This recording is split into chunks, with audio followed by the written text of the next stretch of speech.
Thank you for listening to Depictions Media Radio.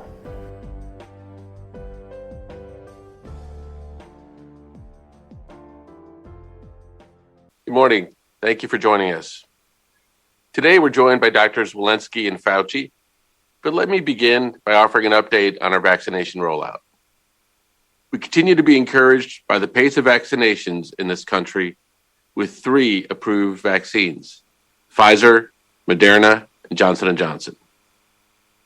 There are now a total of 84 million people who have received at least 1 vaccination dose, or 1 in 3 adults, and 45 million people who've been fully vaccinated.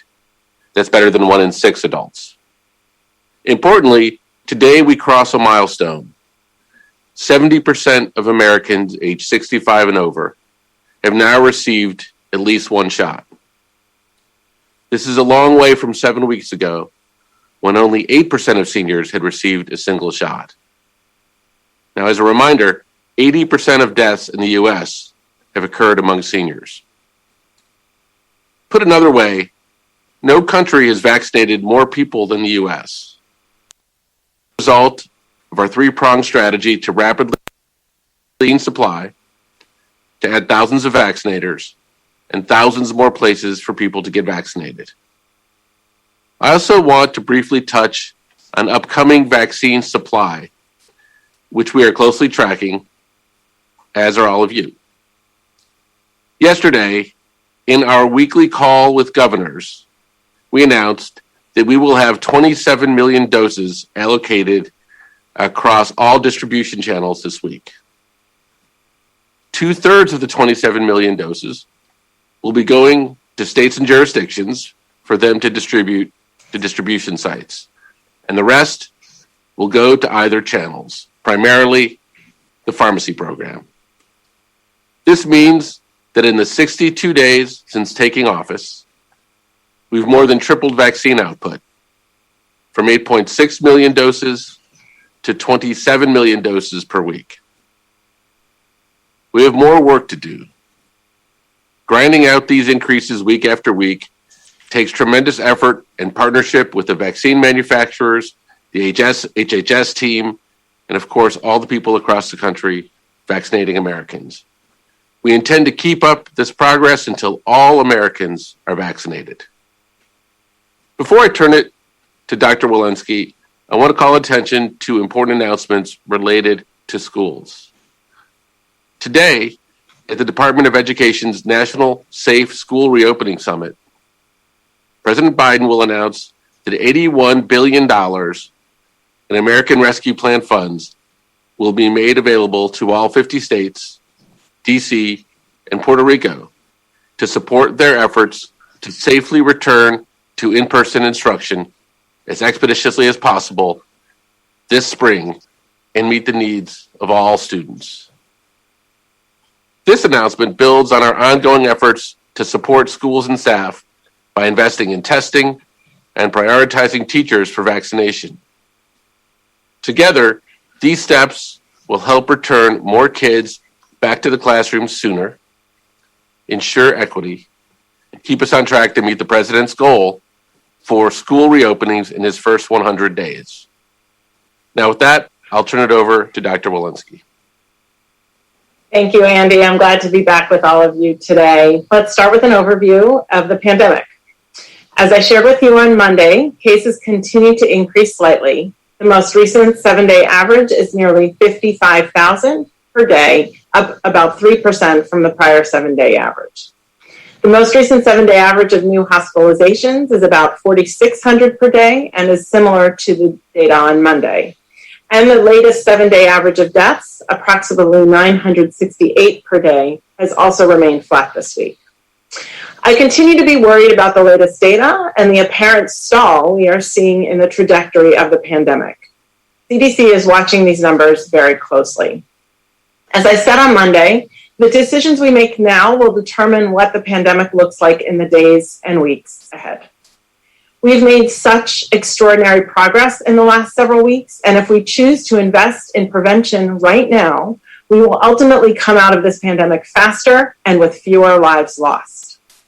I've been so impressed by the pace of vaccination. By the way, so many Americans have embraced vaccination and have chipped in with their families and communities to help others get vaccinated. We are now vaccinating between 16 and 20 million people a week. And this means that we are closer to resuming activities we love to do with those we care about the most. This past year has been challenging, with many of us experiencing so much loss in so many forms. Our daily lives have changed, and we have had to learn new tasks, like juggling jobs, childcare, and virtual learning. Numerous studies have found that the pandemic has had a profound effect on our mental well-being. Stress, uncertainty, fear, isolation, all can take and have taken a substantial toll. While we focus on actions to stop the spread of COVID-19, I want to remind you all that it is equally important that we raise up actions to help each other maintain wellness, well-being, and resilience. This applies to everyone, whether you are already vaccinated or waiting to be vaccinated. Please take care of yourself. If you have gotten out of your old welcomed routines this past year, like so many of us have, try to get back to those things that make you feel better, give you meaning, and help you feel connected, even if virtually. Connect with people, take a walk, safely connect with a friend, connect or check in on a neighbor. While you make sure you are getting enough sleep, eating balanced and healthy meals, and get regular exercise. Doing these simple actions can make such a difference in how we feel and how we respond to stress. Take breaks from the news and social media. While it's good to be informed, hearing about the pandemic all day, every day can be upsetting. Considering limiting the news to just a couple of times a day and disconnecting from screens for a while. We have other tips for improving well-being while staying COVID-19 safe on our CDC website, which I invite you all to look at. Of course, do get vaccinated when the vaccine is available to you. Doing so opens up even more opportunities to connect safely in person with others in small gatherings. I continue to hear of so many uplifting stories about friends and families being able to reconnect after months or even a year apart once they are fully vaccinated. This is what we're all fighting for: meeting your new grandchild for the first time, hugging a friend, having dinner with another family. We will get there. We are getting there. We are getting there at roughly 2.5 million vaccinations a day. And we're getting new evidence about the positive effects of these vaccines every single day. As I mentioned on Monday, we now see significant declines in emergency department visits among people over 65 as that age group has gotten vaccinated. Just yesterday, several studies were released from the New England Journal of Medicine describing substantial real-world protection against COVID-19 among vaccinated healthcare workers who we know are at increased risk of exposure to the virus. These findings should be a jolt of hope for all of us and to serve as a catalyst for everyone to roll up their sleeves when the vaccine is available. As I've said many times before, getting schools open for in-person instruction safely and as quickly as possible is a top priority for CDC, and here again, we are starting to see results.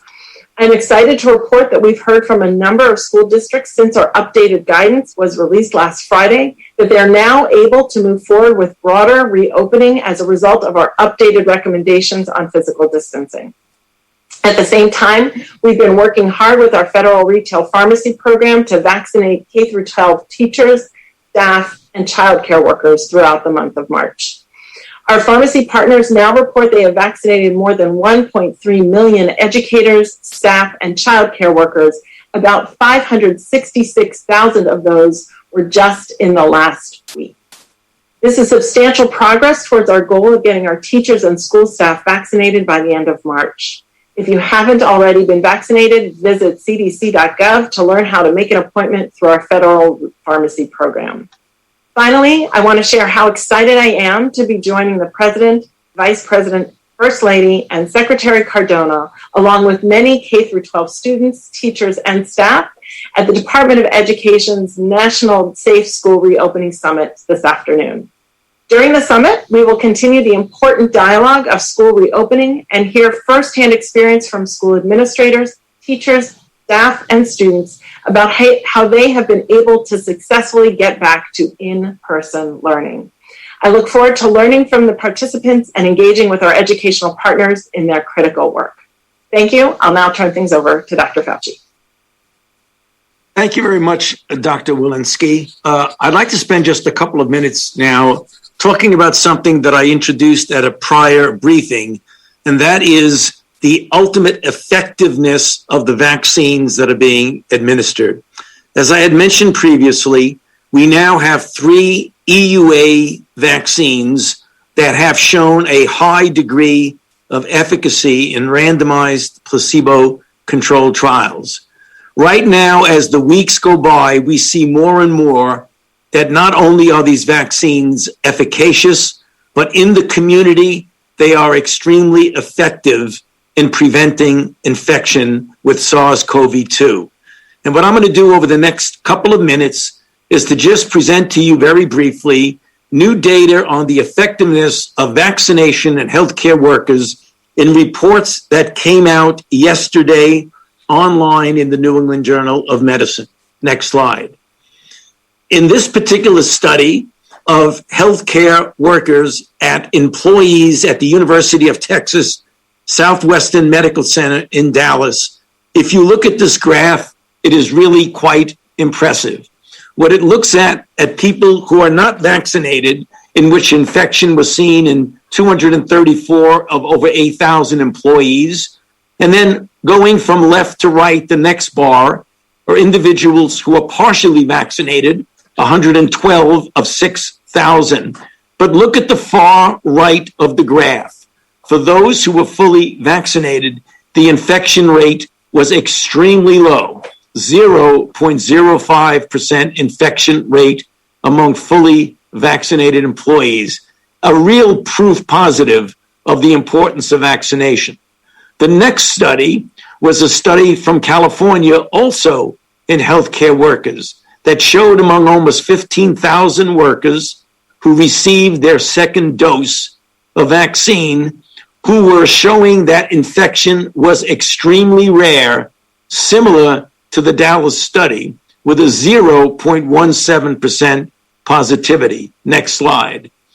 And finally, again, on data we're getting from Israel, in which healthcare workers were vaccinated, it was shown that even among a situation where the B117 variant, which we are concerned with, was noted in up to 80% of cases, there was a major reduction in new cases among individuals who have received 2 doses. So as Andy Slavitt said, now 70% of Americans 65 years of age or older have received at least 1 dose. And as Dr. Walensky said, every day, 2.5 to 3 million people get vaccinated. So every day we get closer and closer to that extraordinary degree of effectiveness which we're seeing at the community level. And at the end of the day, that is what it is that is going to end this pandemic in this country. Back to you, Andy. Thank you, Dr. Fauci. Dr. Walensky, let's take some questions. Great. First, we'll go to Meg Tyrell at CNBC. Well, thank you so much. I wonder first if you could just address what happened yesterday with the AstraZeneca vaccine and the communications from the Data Safety Monitoring Board. Dr. Fauci, I know you talked about it a number of times yesterday, but if you could provide any more clarity, it just seems like from the reporting in the Washington Post and the New York Times that if the efficacy was really closer to 69 to 74%, that's not that different from the 79% that AstraZeneca actually released. If you could just provide any more clarity on that, it would be extremely helpful. And then for Dr. Walensky, I'm wondering how the CDC is looking at B1526. We spoke with the New York City Health Commissioner this morning, who said he does think it is more transmissible and maybe contributing to that sort of high caseload they're seeing in the city there. How are you looking at that, and whether you might characterize it as a variant of concern rather than of interest? And is the federal government looking at surging vaccines to places that are seeing more spread right now, perhaps because of variants? Thanks. Well, thank you, Meg, for that question. As I had explained multiple times yesterday, but I'll very briefly summarize it again now. What happened was that the AZ company was dealing back and forth with the Data and Safety Monitoring Board regarding the efficacy point of their study. They then came out with a press release and briefed us at the NIH and BARDA and others regarding the efficacy of the vaccine. When they came out with their press release, very soon thereafter, they received from the Data and Safety Monitoring Board with a copy to me and others that the Data and Safety Monitoring Board was quite concerned that the data that was reflected in the press release was not the most recent updated data that was more accurately reflective of what the vaccine efficacy point was. On the basis of that, since we ourselves, i.e. the federal government in the form of the NIH, had put out a press release that reflected almost exactly what the AZ had done, we then put out a very brief release, which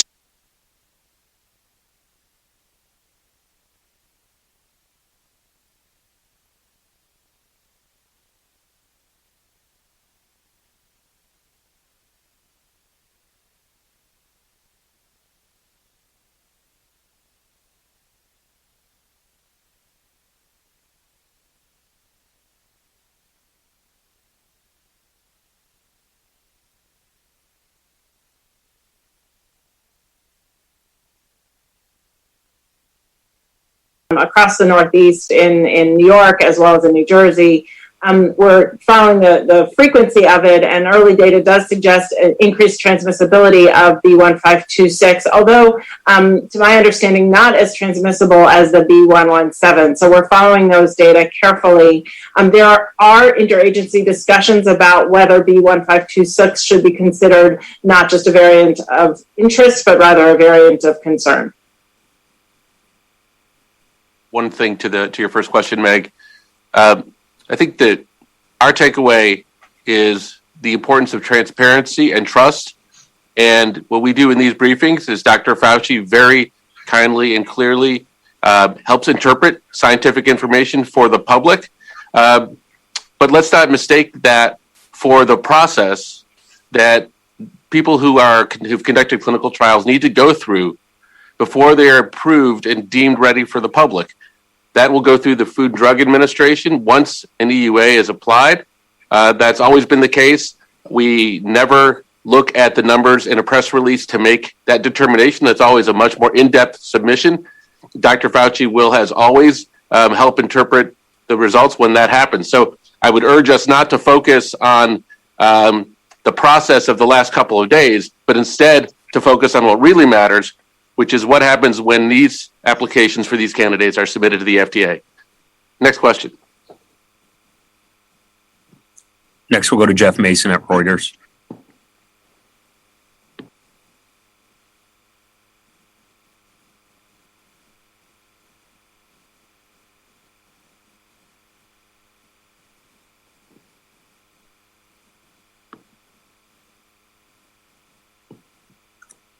All right, Jeff, we'll come back to you. We'll go to Ricardo at the AP.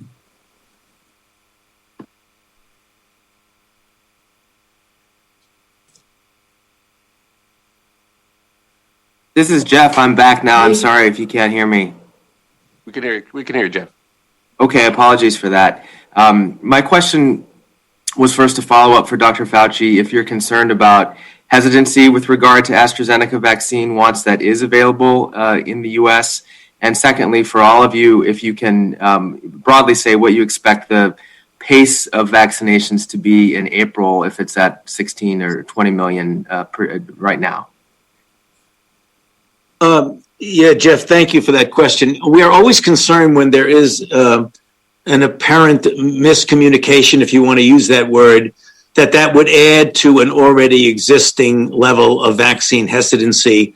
And that's the reason why, as Andy said, we want to make sure we're always completely transparent in everything that goes on with regard to our messaging in vaccine. At the end of the day, when you look at the data, this is going to turn out to be a good vaccine. As Andy said, the final determination of the analysis of the data will be done by the FDA. When that is done, that is going to be very transparent as they meet with their VRPAC, their advisory committee. So at the end of the day, everything is going to be open and transparent, and hopefully that will dispel any hesitancy that was associated with this little bump in the road that we happen to have most recently with AZ. Second question, which is on what to expect. I think you said in April. I'll tell you that last week, President Biden said that we would, over the course of this week, make a commitment as to what our goal is for the upcoming period of time. So we're going to let the president do that, and I think that'll give you the information you need. Next question, please. All right, let's go back to Ricardo at the AP. Okay, can you hear me now? Can you hear me? Yes, Ricardo. Okay, well, thank you for taking my question. And as I listen to you, it is hard to miss the sense of excitement in your voices as you rattle off the statistics and the change implied by those statistics. And I noticed this even with Dr. Walensky, who is normally guarded. So would you say that we are finally at the point where we've reached the long-awaited turning the corner on the pandemic? And that's for Drs. Walensky and Fauci. Thank you for the question, Ricardo. Yes, I am normally guarded. I remain guarded. Indeed, I'm enthusiastic about the pace of vaccination that is happening, about the early data that we're seeing, the changes in infection rates, the changes in emergency department rates. What worries me is that while we have, about 24% of the population that has received one dose and about 13% of the population that is fully vaccinated. What concerns me is the footage of what's happening in spring breakers, in people who are not continuing to implement prevention strategies while we get fully scaled up. We're at 13%. We need to be much higher than that to feel like we have adequate protection around this country. So the early data are really encouraging, and that's why I'm so I emphasize how we need to hang in there for just a little while longer, because we can see a time in the next couple of months where we will have a lot more people vaccinated and we will really be able to blunt infection rates. We're still hanging out at 55,000 cases a day, and we're watching what's happening in people who are vacationing right now, and that concerns me a lot. Yeah, just to underscore what Dr. Walensky said, when I'm often asked, are we turning the corner? My response is really more like we are at the corner. Whether or not we're going to be turning that corner still remains to be seen, depending upon what Dr. Walensky said. Not to repeat it, we do have a lot of challenges in front of us with regard to the high level of daily infections, yesterday being 54,974. When you're at that level, I don't think you can declare victory and say you've turned the corner. You've got to continue to do what we're doing, more vaccinations, and continue to do public health measures until we actually do turn the corner. Dr. Fauci, you can reiterate one thing that you was very clear in your presentation and your slides, which I hope is coming clear to the American public, which is that these vaccines are being proven to work. And I think that's an extraordinarily positive statement and a path out in the midst of continued very challenging information. So, Dr. Fauci, I don't know if you want to reiterate that perspective. Yeah, I think that graph I showed, Andy, on the second slide really speaks for itself. If you look at the level of infection in individuals who were doubly vaccinated with the vaccine, it was 0.05%. That's extremely low. That's where we want to be. When, as a country, we are at that level, we will have turned the corner. Great. Next question, please. Next, we'll go to Raquel at TV Globo Brazil. Thank you so much, guys, for this opportunity. Can you hear me? Yes. I have one question about the vaccination and another one to Dr. Fauci, because the World Health Organization warned this week that the gap between vaccines in the arms of people in rich countries and the number of vaccines through COVAX is growing, becoming more grotesque every day, and it gives false sense of security in rich countries. Do you believe global inequality access to vaccines, or vaccine hoarding, if you want to call that, could make the pandemic last longer? And Dr. Fauci, are you meeting Brazilian health officials this week? Do you believe the administration should let the AstraZeneca supply sitting here without approval go also to countries that most need it? And do you believe the world should send help to Brazil to also avoid a spillover in other places? Andy, you want to answer the first question, and I'll answer the second? So I don't know exactly how to parse the pieces. The first question was with regard to the supply in rich countries versus in more developing countries. Is that do I have the question right? Look, I think let me just start with this. The president has stated his number one priority is to make sure we prioritize the vaccination in this country. We've suffered over 540,000 deaths, more than anywhere else in the world. And he came into office, and we came into office with this seriousness of purpose to make sure that we make this country safe again. We have procured the vaccine supplies, the vaccination sites, increased the number of vaccinators. At the same time, as Dr. Fauci, I think, will go into, we've also made it a priority to say that we must return to global leadership. And indeed, as your question correctly points out, until we deal with this pandemic across the globe, we will not be successful in dealing with it. So our work with COVAX to make the leading investment and the first investment and get that moving quickly. Dr. Fauci, on the first day attending the World Health Organization's meeting, our recent announcement that we are moving vaccines in this hemisphere to Mexico and Canada, our work with the Quad to develop longer-term manufacturing capacity around the world. These are efforts that are active and ongoing. And before I turn it over to Dr. Fauci, I would just say we are in fact concerned with the situation in Brazil. We are having conversations with the folks in Brazil on a regular basis, on a daily basis, about what's going on there. I won't give you more details other than to say that we are deeply engaged.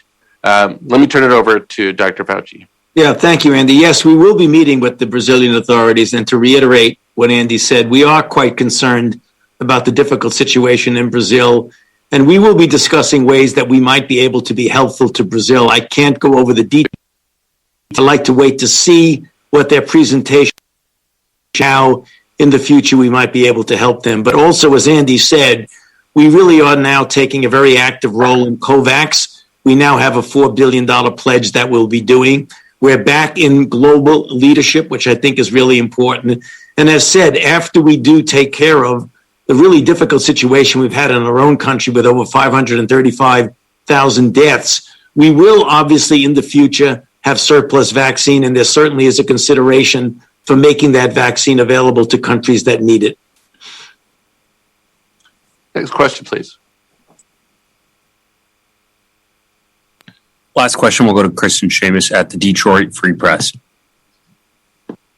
Thanks for taking my question. In Michigan, we're seeing a big increase in COVID-19 outbreaks in K-12 schools since many reopened to face-to-face learning earlier this month. And while teachers have been able to get vaccinated, the kids have not. And with the B117 variant circulating heavily in the state now, it's leading to shutdowns again in our schools. What is the benefit of reopening schools only to see so many have to close again a couple weeks later? And how should states manage such outbreaks with variant cases circulating? And is the 3-foot spacing rule in school districts and in states where we have heavy variant spread a good idea? Thank you. Dr. Walensky? Yeah, I think that, our guidance that was put out early in February and then updated last week it has a layered mitigation approach, and it has approach by different ranges of transmission. So areas with high transmission, we are limiting what we're recommending for in-person attendance in middle schools and high schools because of potential increased transmission for the older students. So we believe, and the science suggests, that 3 feet versus 6 feet would be possible, is possible, and it is safe when all of the layered mitigation strategies that we have suggested and recommended are in place. So 100% masking should be safe with in all of your schools, as long as you're talking about the younger children. And so, yes, we need to watch the B117 spread. We certainly don't want schools to open and then reclose. The whole point is to keep schools open in the context of all the layered mitigation that we've put forward through the recommendations. Great. Well, thank you all for attending today and for your questions. We will be back with another briefing on Friday. This show has been produced by Depictions Media. Please contact us at depictions.media for more information.